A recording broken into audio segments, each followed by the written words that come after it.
Welcome to This Day in His Story, created by American Heritage Worldwide. A reminder that every day holds something new to learn. Did you know that Julius Caesar celebrated New Year's Day in 46 BC when he reformed the Roman calendar?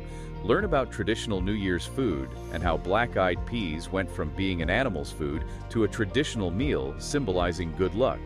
Celebrate the new year by making resolutions, creating better habits, and being happier, more thankful.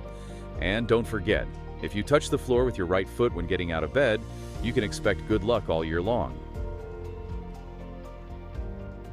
So New Year's Day, it's one of the oldest holidays we still celebrate.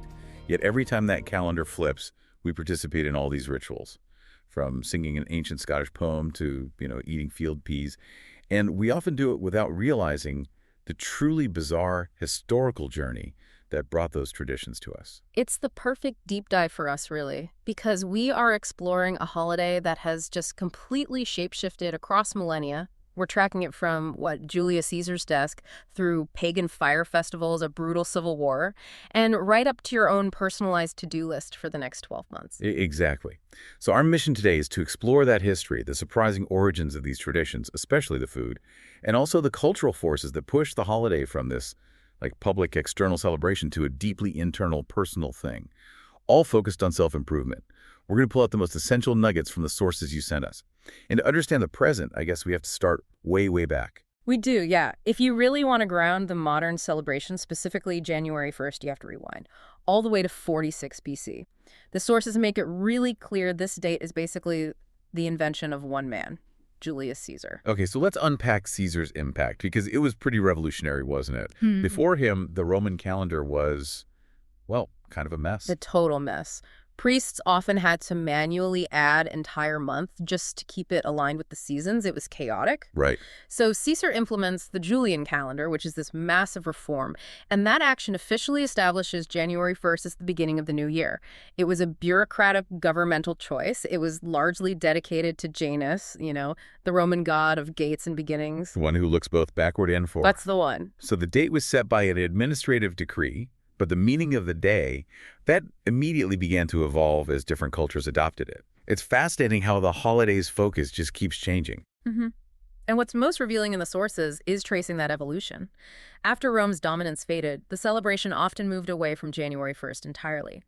For centuries in Europe, it was celebrated closer to the spring equinox or Christmas, aligning it with older pagan rites. And those pagan rites were deeply tied to the earth, weren't they? They weren't about personal improvement. They were about cycles. Yes, exactly. They were focused on the cyclical nature of the earth, the harvest, seasonal changes. They were often marked by fire, by light, and sometimes by chaos. Rituals designed to banish the dark and ensure the fertility of the land for the coming year. Then as Christianity spread, the day gets absorbed and often aligned with major religious feast days, like the Feast of the Annunciation. But eventually the calendar came back home to Caesar's January 1st, and that's when it began its final, really dramatic pivot. That's when we jump to the modern era, where the celebration shifts focus entirely. The sources document a major cultural transformation in the 20th century. New Year's Day moved from marking external cycles, earth or religious, to explicitly centering on personal introspection, on the tradition of resolutions aimed at improving one's own life. It became completely internalized. We went from begging the earth for a good harvest to promising ourselves we'll finally start drinking enough water. It is a complete internalization, but the shared global rituals leading up to that moment still matter. Which brings us to New Year's Eve. Right, so you're at a gathering, the countdown finishes, you exchange that traditional midnight kiss, which is a moment meant to ensure affection lasts into the new year. And then we all link arms and sing a folk song that evokes the good old days. That's Auld Lang Syne. It's the essential soundtrack of the moment, and it's a beautiful, wistful ritual. It's hard to overstate its cultural impact considering its origins. It's an ancient Scottish poem, written down and popularized by Robert Burns in 1788, and later set to a traditional folk tune. I think most people know the tune, but maybe not the depth of the sentiment Burns was capturing. The phrase itself is the perfect thematic anchor for the holiday. The literal translation of Auld Lang Syne is old long since, which, we interpret as days gone by. It's a deep invitation to remembrance. And the lyrics provided in the source material really reinforce that theme of reflection and connection. Burns frames it as a question that requires action. Should old acquaintance be forgot and never brought to mind? The answer, of course, is no. And that leads to the specific social instruction in the verse. To take a cup of kindness yet for old lang syne. It's a literal and figurative toast, an encouragement to remember our friends and our shared past with generosity and warmth before charging into the future. So if the emotional sentiment of the night before is about looking back with kindness, what about the physical preparation for the year ahead? That leads us straight to New Year's Day lunch, because food is a huge part of the tradition. That connection between memory and future is often embodied physically in the food we eat. And if we connect this to the bigger picture of cyclical time, the year coming full circle, traditional New Year's Day foods often embody that concept by being circular Or resembling money. Exactly. And specifically, the sources highlight this lucky trio, particularly popular in the American South, that promises good fortune. Black-eyed peas, cabbage or collard greens, and pork. And the instruction is pretty clear. Consuming black-eyed peas and cabbage is said to ensure a year filled with good luck and prosperity. The greens, of course, symbolize money. But the reason why black-eyed peas became a marker of good luck is the fascinating narrative twist here. I always just assumed this was some deeply ancient agricultural tradition, but the sources point to a surprisingly specific and, well, a relatively recent origin. This is where it gets really interesting. The tradition behind the black-eyed peas is tied directly to the mid-19th century and the U.S. Civil War era. It's a tradition born of hardship and necessity. Okay, so tell us what happened. During the Civil War, the Union Army, in their scorched earth tactics, they often seized all the valuable crops, livestock, supplies, as they moved through the Confederate states. However, they considered black-eyed peas, which were often grown as feed for cattle, to be animal food, or at the very least, unworthy of human consumption, so they just left the supply behind. Wow. So the Union forces just deliberately disregarded or outright ignored this crop? Exactly. And because of this oversight, Confederate soldiers and civilians who had been left with almost nothing were suddenly fortunate. They considered themselves lucky to have these disregarded peas, which helped them survive the harsh winter when other foods were gone. So the humble field pea's status changed overnight. It went from being a sign of military dismissal, something not worth taking, to being a crucial survival food. And then a potent cultural marker of good fortune and resilience. That's a powerful story. It really is. It demonstrates that the luck we associate with this food isn't inherent. It's a learned tradition based on a historical accident. It shows how traditions are living, breathing things that change their meaning based on immediate human context. Moving on from the luck at the dinner table, let's talk about the specific superstitions and cleansing rituals the sources suggest we can use. Ways to proactively influence the year ahead. This is where we get into the fun, kind of quirky stuff. The underlying goal of a lot of these rituals is cleansing and rebirth. If you've spent the night before reflecting, the day itself is dedicated to washing away the past. And the most extreme and frankly cold example listed is taking a polar bear swim. In the ocean or cold water on New Year's Day. It's a very literal, physical act that symbolizes washing away the dust of the old year and welcoming the new, clean slate. It's a visceral way of saying, I am reborn. I think I'll stick to the internal cleansing personally.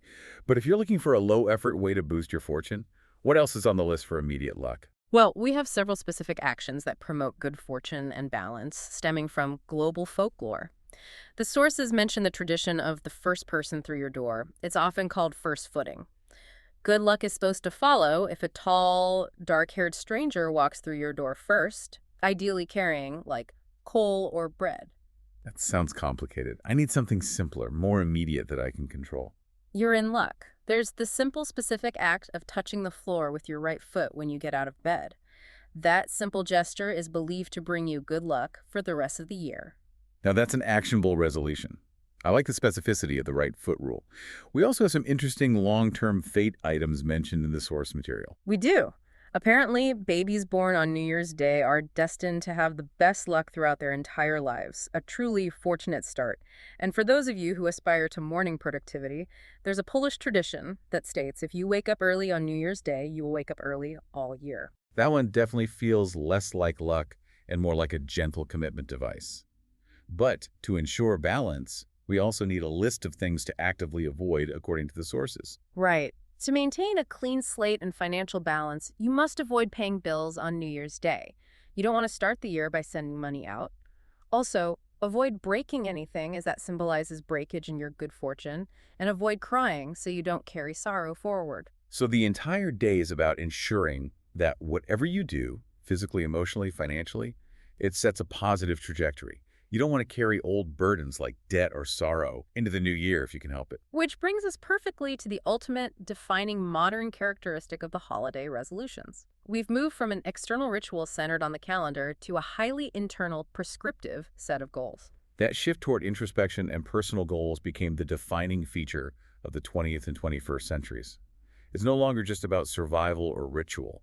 It's about strategic, measurable improvement. And the sources provide a fantastic breakdown of what people are resolving to do, which isn't just a random checklist. These ideas align perfectly with establishing quick knowledge and better habits, which is exactly what our listener is focused on. Let's group these resolutions by theme, because the sources show a strong drive toward what I'd call micro-order, the idea that controlling the small things creates a foundation for larger success. We definitely see that in goals focused on environment and structure. Things like keep your bedroom clean or be more organized in everything. These aren't huge life overhauls, but small, controllable acts designed to establish physical order. Absolutely. Then you have the goals related to habit stacking and self-care. We're talking about things like create better habits, drink more water, or the classic go to bed earlier. These are foundational health improvements that impact everything else. And we can't forget the academic or skill-based goals, get good grades or do homework before anything else after school. These are tied to the concept of establishing priority, what must be done first before gratification. But the goals aren't just practical. What's also highlighted is the focus on mental state and connection. Resolutions like be happier and more thankful, or find out what you're passionate about. And crucially, resolutions that move beyond the self into the community. Look for ways to help others. This shows that while the resolution process is internal, the best outcomes often require external action and connection. This emphasis on structured goal setting, organization, and preparing for the future isn't a new psychological trend, though, is it? It has a profound historical connection rooted in deep frameworks for discipline. It does. We can look at this concept across many disciplines. Philosophically, figures like Benjamin Franklin famously used the new year to methodically track 13 virtues he wished to master. He essentially created a secular resolution chart for moral perfection. He didn't just write down be better. He broke down temperance and sincerity into daily measurable tasks. Exactly. And if we look at the scriptural context provided in your sources, the direction toward organized goal setting is also very clear. Tying the modern push for organization into a much older framework, it's quoted as, organize yourselves, prepare every needful thing. The message across history, whether secular or spiritual, is the same. Preparation requires structure. And there's a great historical example of someone using the start of the year to specifically focus this kind of internal effort. Yes. On New Year's Day in 1877, Wilford Woodruff was dedicating a baptismal font in the St. George Temple. He addressed a crowd of over 1,200 saints. He acknowledged that they couldn't physically bow their knees in the crowded room, but he urged them instead to bow your heads and your hearts unto God, focusing the new year entirely on a higher purpose and spiritual alignment. That is a powerful and challenging command. Bow your heart. It elevates the idea of a resolution beyond a checklist of habits and turns it into a deep, internal commitment of personal alignment. It gives that modern drive for self-improvement a profound depth. It encourages alignment, making sure your physical actions match your internal highest commitment. So what does this all mean for you, the listener? We've traveled from 46 BC with Julius Caesar through Robert Burns's poignant folk poetry, the incredible Civil War survival story behind Black Eyed Peas, all the way to the deep modern pursuit of self-improvement. The holiday is a special day because it's this unique synthesis of history and future gazing. It truly is a designated time to look forward and embrace new beginnings. And if the ultimate goal of the new year is to make a personal commitment to improve your life, whether that's organization, health, or attitude, that historical call to bow your heart offers a challenging question for application. As you review your goals and strive to make and keep them, how can you strive to turn your head and your heart toward those goals, mirroring the dedication required in that historical call for deep internal alignment? That is something for you to consider as you begin this new year. Thank you for joining us for this day in his story. May the lessons of yesterday inspire you to see God's hand today and to play your part in his story now. For more faith-based learning, visit ahsworldwide.org, the homeschool for faith and family.